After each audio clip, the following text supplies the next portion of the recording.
Hello, beauties. Welcome back to the vlog. This week we are talking about leadership styles.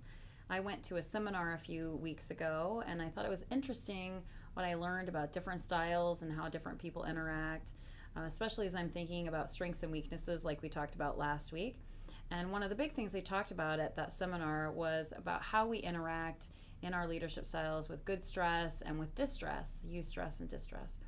And for some people, their reactions are very different. How you are when things are calm and everything's rolling along is one way, and when everything is stressful or you're about to miss a deadline or something's due or there's stress with money or whatever, then you react a different way.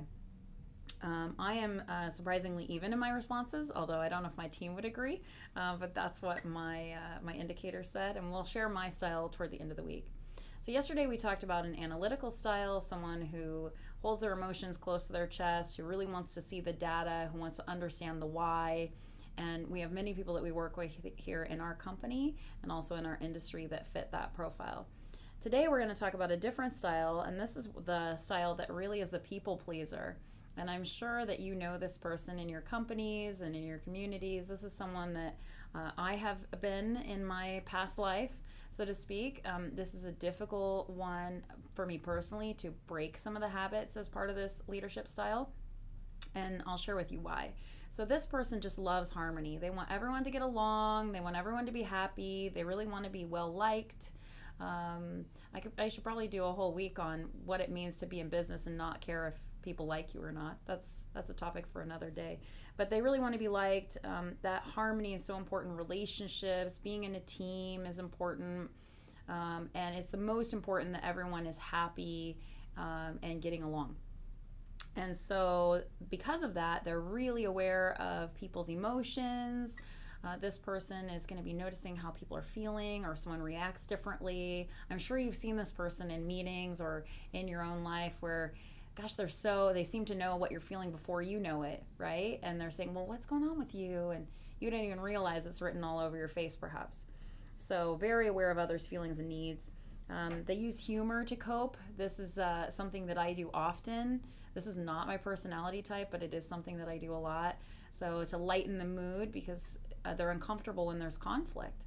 And they maybe don't want to address whatever the root of the conflict is. And so instead, they'll deflect with humor. They might not want to talk about themselves. They might deflect and ask questions about the other person. And really wants to smooth things over.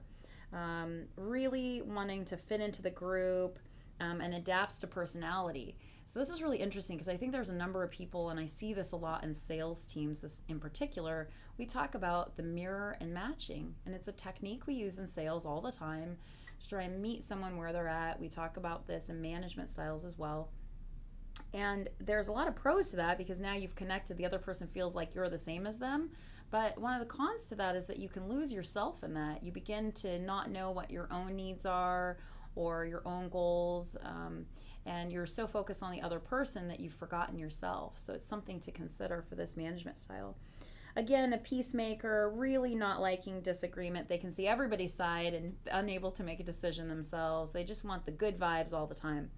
Now, if there's going to be a conflict, you can imagine this type of management style or leadership style wants to avoid conflict at all costs.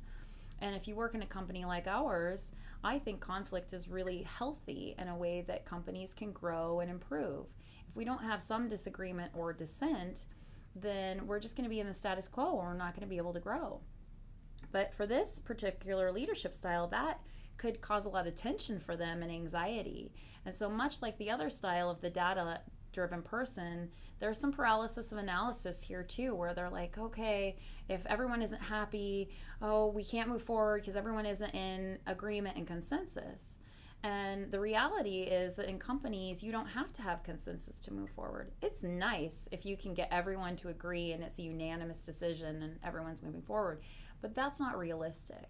And so this style may consider that they want everyone to feel heard and that everyone's voice has value, but then how do they move forward if everyone doesn't agree? That's a challenge for this style. That anxiety we've talked about. If there isn't clarity, so much like the other style, if they don't have clarity, if they don't know their path forward, they're going to struggle. They're going to be uncomfortable because they want to know what those steps are. And in many companies, this is great. If you're in a super structured company where the list is given to you and you check off your list like the other style, you're gonna kill it, right? In a company like ours, I basically say, well, I want to go across the river and you tell me how to get there. And for this type of leadership style, that's really scary because I didn't tell you how to get across the river. And so for me being a manager, I need to understand the different leadership styles in my own company to be able to give people the tools they need to feel like they can succeed. Because otherwise it feels like I'm setting people up for failure, right? If you don't have those tools.